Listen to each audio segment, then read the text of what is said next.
नमस्ते दोस्तों, मैं विजय ठक्कर आप सबका स्वागत करता हूं हमारे एक नए वीडियो में। आज हमारे साथ राजू जी हैं और राजू जी आपसे एक बहुत ही इम्पोर्टेंट सवाल मैं पूछने वाला हूं। क्या अभी आईटी स्टॉक्स में बाइंग बन रही है या नहीं बन रही है? बिकॉज मैं यहाँ पे देख रहा हूँ कि अगर हम आईटी इंडेक्स देखें तो ऑलमोस्ट 30-40% वो करेक्ट हो गया है। अगर हम आईटी लार्ज कैप स्टॉक देखें तो वो भी ऑलमोस्ट 40% गिर चुके हैं। और भी बहुत सारे आईटी स्टॉक्स हैं जो पहले वो ऐसे ही गिर रहे थे, बाद में एआई के वजह से गिरे, फिर उनका रिजल्ट अच्छा नहीं आया। तो मेरे ख्याल से पिछले 1-1.5 साल में उसमें कुछ अच्छा चल ही नहीं रहा है। और मैंने ऐसा देखा है, मतलब ये सेक्टर का एक साइकिल होता है। और अभी रिसेंटली 2-3 आईटी स्टॉक्स के रिजल्ट आए थे, उसमें वो स्टॉक्स अच्छे चले। जैसे रिसेंटली एलटीटीएस का रिजल्ट आया था, वो 8% ऊपर चला। उसके बाद एक और आईटी स्टॉक्स का रिजल्ट था, वो भी मेरे ख्याल से परसिस्टेंट था। तो वो भी अच्छा चला। तो अभी आप मुझे बताओ कि एज ए इन्वेस्टर क्या आईटी सेक्टर में इन्वेस्ट करने का अभी राइट टाइम है, या फिर एक हम ऐसे बोल सकते हैं कि नीचे सस्ता हो गया है तो अभी खरीद ले, या कब देखें? करेक्ट। तो ये 2-3 चीज जो है ना आपने ये बताया है। एक जो बताया कि 30-40% डाउन हो गया है, करेक्ट। तो क्या इसलिए बाई करना चाहिए? तो मेरा कोई आंसर रहेगा कि शायद नहीं। ओके, इस तरह से ठीक है। बिकॉज कोई भी स्टॉक या कोई सेक्टर 50% डाउन हो गया है तो बॉटम हो गया है, ये कोई साइन नहीं होता। पता है मैंने आपको ये क्यों बोला? क्योंकि अगर हम सब स्टॉक्स के प्राइस अर्निंग रेशियो देखेंगे तो वो अभी एकदम अच्छे चीप वैल्यूएशन पे मिल रहे हैं। एग्जैक्टली। और अगर हम आईटी सेक्टर का भी वैल्यूएशन देखेंगे तो वो भी बहुत सस्ता हो गया है। तो वो जो है ना, हम प्राइस चार्ट पे देखने की कोशिश करेंगे कि हाँ की प्राइस चार्ट पे क्या बता रहा है। ठीक है, क्या बॉटम फिशिंग है क्या। सेकेंड जो आपने जो बोला कि हाँ की एलटीटीएस का रिजल्ट आया, बहुत अच्छा उसका चल गया। राइट। मेरा हमेशा ये मानना होता है ना कि अगर किसी स्टॉक्स का अगर आप चाल देख रहे हो, मतलब उसके वो क्यों ऊपर गया 8%, कहीं ना कहीं वो डिलीवर्ड किया। सो अगर रिजल्ट अगर डिलीवर्ड कर रहा है, सो पॉसिबिलिटी हो सकती है कि हाँ कि उसने जो एआई का जो फ्लेवर लेकर आया और जो एआई पे उसने कॉस्ट जो दिया होगा उसको जो है ना उसको मिलना यानी चालू हो गया। एक पॉसिबिलिटी हो सकती है। हमने देखा नहीं है, मुझे तो ये भी नहीं पता है क्या हुआ और आपको भी नहीं पता है। हाँ एग्जैक्टली। बट उसने रिजल्ट अच्छा दिया, मार्केट एक्सेप्ट किया और वो प्राइस ऊपर गया। ठीक है। तो अब हम निफ्टी, सबसे पहले जो है ना हम क्या करते हैं कि निफ्टी आईटी का चार्ट ओपन करते हैं। ये निफ्टी आईटी का चार्ट है। क्या बॉक्स साइज है इसका? इसको आज जो है ना अभी के लिए 1% पे पहले हम देखेंगे। ठीक है। रीजन क्या है कि यहाँ की थोड़ा बड़े टाइम फ्रेम पे हम देखने की कोशिश कर रहे हैं। एक बार आप कैंडलस्टिक का चार्ट लगा सकते हो वीकली टाइम फ्रेम में। मैं ये देखना चाहता हूँ कि आईटी इंडेक्स कितना परसेंट अपने हाई से गिर गया है।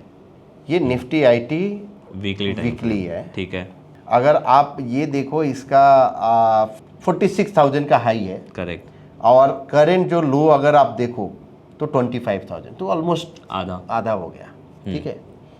अब आधा हो गया है, इसलिए जो है ना अट्रैक्टिव भी दिख रहा है कि हाँ कि अट्रैक्टिव है। क्योंकि आप कैंडलस्टिक में देखोगे ना तो इसका एक बहुत पुराना एक सपोर्ट आपको यहाँ पे दिखेगा। करेक्ट, ये वाला। तो एक ये भी हो सकता है कि भाई अभी ये वो वैल्यूएशन पे आ गया है जो इतने साल पहले था। तो एकदम आप जो बोले ना एकदम परफेक्ट वो है। बट एक चीज जो है ना हम कोशिश करेंगे इसको करने का, ये चीज। ओके। इस लाइन को जो बोलते हैं trend line, objective trend line, हमने एक पॉइंट लिया और ये पॉइंट कौन सा था? 2009 का लो। ओके। अब 2009 के बाद अगर आप देखो तो ये छोटा मोटा करेक्शन हुआ, लेकिन कंटिन्यूअस अप ट्रेंड ही रहा। राइट। ये जो 2020 में एक फॉल आया था जो कि कोविड वाला, तो ट्रेंड लाइन के नजदीक ये सपोर्ट लिया था। फिर से वो कहीं ना कहीं ट्रेंड लाइन के नजदीक जरूर है। तो सपोर्ट पे तो है, इसमें कोई डाउट नहीं है। पर इसका मतलब ये नहीं है कि खरीदना चाहिए क्योंकि सपोर्ट ब्रेक भी हो सकता है। बिकॉज ये आप देखिए 2009 से लेकर 26 तक का ये ट्रेंड लाइन है। अगर ये इसको ब्रेक कर देता है तो हम बोल सकते हैं कि मेजर ट्रेंड चेंज हो जाएगा। ओके। अभी तक जो है ना ये सपोर्ट के नजदीक है। तो अब ये व्यू हमने ले लिया कि मीडियम टर्म में 2020 में जहां पे ये सपोर्ट लिया था, ऑलमोस्ट उस एरिया में यानी उस प्राइस के वैल्यूएशन पे कहीं ना कहीं वो आ चुका है। ओके। तो पॉसिबिलिटी है कि यहाँ की ये यहाँ से एक बाउंस दे। ठीक है। अब हम आ जाते हैं छोटे टाइम फ्रेम पे। ओके, ये 1% था, अभी 0.25। हाँ, बिकॉज 1% पे तो हम ट्रेड नहीं ले सकते हैं, तो 0.25% हम शॉर्ट टर्म, थोड़ा सा शॉर्ट टू मीडियम टर्म के लिए हम आ रहे हैं। ठीक है। अब इसमें एक चीज देखिए, अभी भी जो है ना वीकनेस जरूर है। केवल होप कहाँ पे है, केवल अगर आप देखेंगे ना तो एक चीज जो है ना, जो हमने देखा कि ये एक मल्टीपल सपोर्ट पे है। ये एक सपोर्ट है, यहां सपोर्ट, इधर सपोर्ट लिया, अगेन ये सपोर्ट लिया। अनदर थिंग, इसने सपोर्ट प्रीवियस ब्रेक किया, लेकिन फॉलो अप सेलिंग नहीं आया है। मतलब ये एक तरीके से बैड ट्रैप हो गया। करेक्ट। तो अभी जो है ना ये कहीं ना कहीं सपोर्ट पे है। अब यहां पे फॉलो थ्रू नहीं आया, उसके बाद ये एंकर कॉलम बना।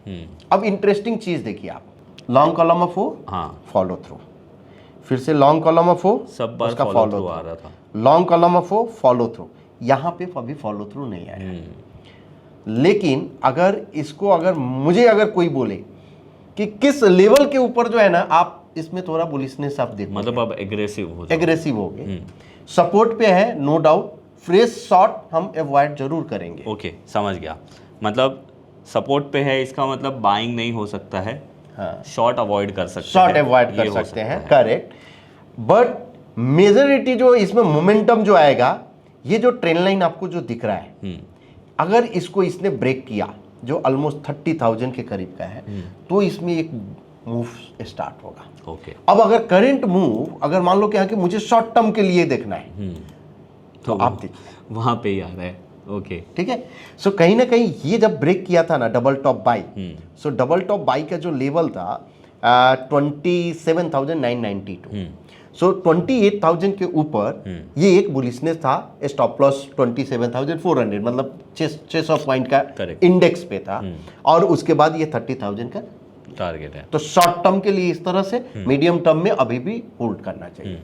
अब ये प्राइस चार्ट की बात हो गई, केवल हमको ये देखना है कि क्या ये सेक्टर निफ्टी 50 को आउट परफॉर्म करना शुरू किया है, ओके, या आरएस पे वो क्या दिखा रहा है। ठीक है। तो उसके लिए सबसे पहले हम क्या कर रहे हैं, ये एक रेशियो चार्ट पहले खोल देते हैं, ओके, और निफ्टी आईटी अपॉन निफ्टी 50 करते हैं। हाँ, तो ये अच्छा हो जाएगा ना, हमने प्राइस भी एनालिसिस कर लिया, अब रिलेटिव स्ट्रेंथ भी एनालिसिस एग्जैक्टली। तो अब ये जो है ना, ये डेली चार्ट आपका ओपन हुआ, इसको वीकली कर देते हैं। ठीक है, ठीक है। अब यहां पे आप देखो, अगर हम लोअर इस पे देखें, ये क्या इसमें कहीं पे भी हायर टॉप हायर बॉटम बनाया है? नहीं। इसका मतलब क्या है कि निफ्टी 50 को अभी भी ये आउट परफॉर्म नहीं कर रहा है। तो जब बॉटम फिशिंग होता है तो ये आउट परफॉर्मेंस नहीं दिखाएगा। जब इसमें लेने में कब मजा कब है, जब ये आउट परफॉर्मेंस शो करना शुरू कर दे। पर अभी यहाँ पे एक चीज हम लोग नोटिस कर रहे हैं कि इसके जो फॉल की जो स्ट्रेंथ, मतलब फॉल की जो इसकी मोमेंटम है वो कम हो गया है। Correct. और देयर इज अ पॉसिबिलिटी कि अभी वो रिसेंट स्विंग हाई है वो तोड़ सकता है। एग्जैक्टली। अब डेली इसको कर देते हैं, ऑलरेडी तोड़ चुका है। अब आप देखिए, ये अगर हम देखें तो ये जो है ना बॉटम, ये बॉटम ब्रिज किया, ये बॉटम ब्रिज किया, और इस बॉटम के ऊपर एक गया है ये। तो ये अब इसी चार्ट को हम क्या करते हैं, पॉइंट एंड फिगर पे ओपन करते हैं। करेक्ट। थोड़ा क्लैरिटी आपको आएगा वहां। Correct. Nifty IT upon Nifty 50, और 0.25% का हम बॉक्स साइज रखते हैं। यहां देखिए, ये आरएस चार्ट है, इस फेज में आउट परफॉर्म किया, ये अंडर परफॉर्मेंस है, ये अंडर परफॉर्मेंस है। करेक्ट। ठीक है, मोर और लेस प्राइस वाला ही चार्ट है अभी भी। आप देखिए यहाँ पे भी आरएस आउट परफॉर्म सेम है, सब कुछ। अब नेक्स्ट अगर फॉलो थ्रू अगर इसमें भी अगर आता है तो एक एमए के ऊपर भी रहेगा, साथ ही साथ अगर आपका ट्रेंड लाइन के नजदीकी कहीं जाने की कोशिश करेगा, सेटअप भी बुलिश हो जाएगा। तो शॉर्ट टर्म में यस बुलिश है, लेकिन मीडियम टर्म में अभी भी जो है ना वो क्लैरिटी नहीं है बहुत, मतलब अगर हम बोले तो हाँ बहुत बड़ा क्लैरिटी नहीं है। ओके। अच्छा, अब जो है ना अगर हम बात करें कि क्या इसमें अब स्टॉक अगर हमको सिलेक्ट करना है कि शॉर्ट टर्म, मैं अभी आपको वही बोलने आ रहा था कि हमने एक ओवरऑल एनालिसिस कर लिया इंडेक्स क्या कर रहा है। करेक्ट। और सच बताऊं ना तो पर्सनल लेवल पे मुझे तो बहुत क्लियरिटी मिली है ये सारी चीज़ देख के। बट अभी आप मुझे बताओ कि अगर ये इंडेक्स आउट परफॉर्म कर रहा है या करेगा या करने वाला है, तो हम कौन से स्टॉक पे अपना हाथ रखें जो इसके सबसे फास्ट चलने वाले स्टॉक्स हो। करेक्ट।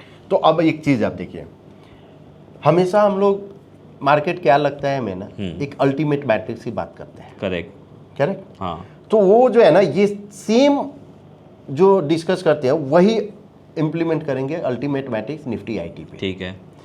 तो उसके लिए आर्जोन पे आप जाते हैं। अभी जो हमने बताया था वो ट्रेड पॉइंट में बताया था, ट्रेड पॉइंट मतलब डेस्कटॉप वर्जन है। तो आर्जोन में हम जाते हैं इसको और एनालिसिस में जाए, और यहाँ पे अगर हम देखें तो मैट्रिक्स, प्राइस और आरएस, मल्टी टाइम फ्रेम और मल्टी टाइम फ्रेम पे कर। ओके पहले एक जो है ना दो ये आज करते हैं। Okay. पहले अल्टीमेट पीएनएफ आरएस पैट की एक सिंपल पहले ठीक है। ओके और यहाँ पे आईटी इंडेक्स करते हैं। ये क्या करेगा, आईटी इंडेक्स शॉर्ट टर्म में पहले चेक जितने भी 10 स्टॉक है तो 10 को डिवाइड कर गया। ये देखिए ये 10 जो हमारे न्यू व्यूअर्स है ना उनके लिए हो जाएगा। मतलब यहाँ पे अगर हम टोटल से करते हैं तो टेकेम जो है वो सबको आउट परफॉर्म किया है। एक स्कोर 0 मिला है क्योंकि वो टेकेम के साथ खुद कंपेयर हुआ था, करेक्ट, तब उसको 0 स्कोर मिला। और विप्रो जो है वो सबको अंडर परफॉर्म कर रहा है। ठीक है, अच्छा खुद को तो करेगा। हाँ खुद को तो करेगा, तो अंडर परफॉर्म कर रहा है। हाँ सो टेकेम जो है सबसे टॉप पे है। मैं शॉक हो रहा हूँ, टेक महिंद्रा का चार्ट उतना भी स्ट्रांग नहीं है। हाँ बट शॉर्ट टर्म में हुआ है ये। हाँ अब अगर हम चार्ट अगर आप देखो यहाँ पे, ओके हाँ हम लोग 2.5 में देख 0.25 में देख रहे हैं बिकॉज शॉर्ट टर्म के लिए। अब आपको समझिए कि यहाँ की जब ये यहाँ पे होगा ना, इस चार्ट में आप क्या ये एंकर कॉलम, तो जैसे फॉलो थ्रू मिला होगा ना ये आउट परफॉर्मेंस शो करना शुरू कर दिया होगा। यहाँ पे भी बेयर ट्रैप तो था, एंकर बेयर ट्रैप भी था। हाँ। करेक्ट, और उसके बाद अब नेक्स्ट डबल टॉप देख रहे हो, मुझे पैटर्न पता चल रही है। करेक्ट, तो अभी ये हो गया। कोफोर्ज आप देखिए, दिख रहा है। करेक्ट, तो कोफोर्ज में क्या है, इससे बेटर यानी कोफोर्ज दिख रहा है कि यहाँ की सेम ये ट्रैप आप भी देखेंगे कि 100% पोल भी है, उसके बाद एंकर कॉलम फॉलो थ्रू है। साथ में अगर कोई 45 डिग्री ट्रेंड लाइन ड्रॉ करे तो ये यहाँ से यहाँ वो ब्रेक भी करेगा। ठीक है, तो ये अब हो गया। अब इसी को हम क्या करें, अब अल्टीमेट मल्टी टाइम। ठीक है, आप ये करो, इसमें वो आ जाएगा 1% वाला आ जाएगा। तो एनएसी सॉरी हमने निफ्टी आईटी इंडेक्स कर देते हैं और स्कैन कर देते हैं। तो ये क्या करेगा, अब पूरे 10 स्टॉक को multi time frame 0.25% short term, 1% medium term और स्कोर 3% मतलब लॉन्ग टर्म। ठीक है, तो हम टोटल स्कोर को शॉर्टिंग किए। मैं वही सोच रहा था, ओएफएसएस प्राइस वाइज स्ट्रांग है, बट वो जो अभी हम लोग इसके पहले देख रहे थे वो तो अब जो है ना, अगर मुझे आईटी में कोई 5 स्टॉक सिलेक्ट करना है तो शायद मेरे लिए ओएफएस, टेकेम, कोफोर्ज और परसिस्टेंट। तो Raju ji, as a investor मेरे पास एक ऑप्शन है, मैं आईटी 20 खरीद लूँ, हाँ, या फिर मैं ये 5 स्टॉक का पोर्टफोलियो बना दूँ। करेक्ट, और मुझे ऐसा लग रहा है शायद ये 5 स्टॉक का पोर्टफोलियो ज्यादा आउट परफॉर्म करेगा आईटी 20 को। यस, पॉसिबल है, पॉसिबल, बिकॉज ये परफॉर्मिंग है, बिकॉज परफॉर्मिंग। अगर आईटी बीच अगर निफ्टी आईटी अगर चला तो ये 5 स्टॉक जो है ना, हाँ पॉसिबल। मैं इसको वीकली या मंथली रीबैलेंस कर दूं, जो टॉप 5 हो उसके साथ, वैसा कर सकते हैं। तो ये जो है ना, अब जैसे ओएफएस का चार्ट अगर आप देखो, अगर हम इसको पीएनएफ कर देते हैं, बहुत स्ट्रांग है इसमें। अब आप देखो, भले ही निफ्टी आईटी जो है ना नीचे गया था और अभी भी वो है, बट ये जो है ना आउट परफॉर्मेंस इसको, राइट कि ये जो आउट परफॉर्मेंस, तो ये क्या है, आउट परफॉर्मेंस ये पहले नहीं था, ये पहले भी होगा। जब इसने बॉटम जब बनाया ना, उस समय अगर आप देखेंगे तो यहाँ पे कहीं पे पकड़ सकते हैं। करेक्ट, तो कैसे आपको सिलेक्ट करना है वो हमने बताया। टेकेम का ऑलरेडी है, परसिस्टेंट का अगर एक बार चार्ट देखे, यस ये भी दिख रहा है कि यहाँ की शॉर्ट टर्म में। तो कैसे आपको बॉटम फिशिंग करना है उसका भी थोड़ा टेक्निक आपको समझ में आना चाहिए। पहले आप व्यू बनाओ, उसके बाद स्टॉक स्पेसिफिक हो जाओ। राइट, सही है। तो आई होप आप लोगों को ये समझ में आया होगा। आईटी सेक्टर अभी बहुत बज़ में है, बहुत उसकी बातें चल रही है, बहुत लोग बोल रहे हैं कि इंडियन आईटी सेक्टर अभी डेड हो गया है, बट ये वीडियो देखने के बाद शायद आप समझ जाओगे इतना भी डेड नहीं हुआ है जितना सब बोल रहे हैं। तो आई होप आप लोगों को ये वीडियो का फ़ायदा हुआ रहेगा। एंड देखो, अगेन मैं आपको सिर्फ एक चीज़ बताना चाहता हूँ, मुझे ऐसा लगता है कि हम यहाँ पे जो आपके साथ शेयर करते हैं ना, वो हम आपके साथ प्रोसेस शेयर करते हैं। और आपने देखा भी होगा पूरे वीडियो में हमने आपको प्रोसेस बताया, कैसे सेक्टर का प्राइस एनालिसिस किया, फिर आरएस एनालिसिस किया, फिर उसके अंदर स्टॉक की हमने बात की। तो कैसे आप बेस्ट परफॉर्मिंग स्टॉक सेक्टर को एनालिसिस कर सकते हो, उसका हम आपको एक मेथड बताते हैं, एक स्टेप बताते हैं। कोई भी इसको बाइंग सेलिंग रिकमेंडेशन मत लेना, बट हाँ, जो हमारा जेन्युइन व्यू था वो हमने आपके साथ शेयर किया। अगर आपको अच्छा लगा है तो ये वीडियो को ज़रूर लाइक करना। और अगर आपका कोई भी फ्रेंड अभी आपसे पूछता है कि भाई आईटी सेक्टर में क्या लग रहा है, तो उसको ये वीडियो ज़रूर भेज देना, शायद उसके भी दिमाग में समझ में आ जाएगा कि अभी IT सेक्टर में एग्जैक्टली क्या चल रहा है। Thank you Raju ji, thank you. Thank you आप सब लोगों को।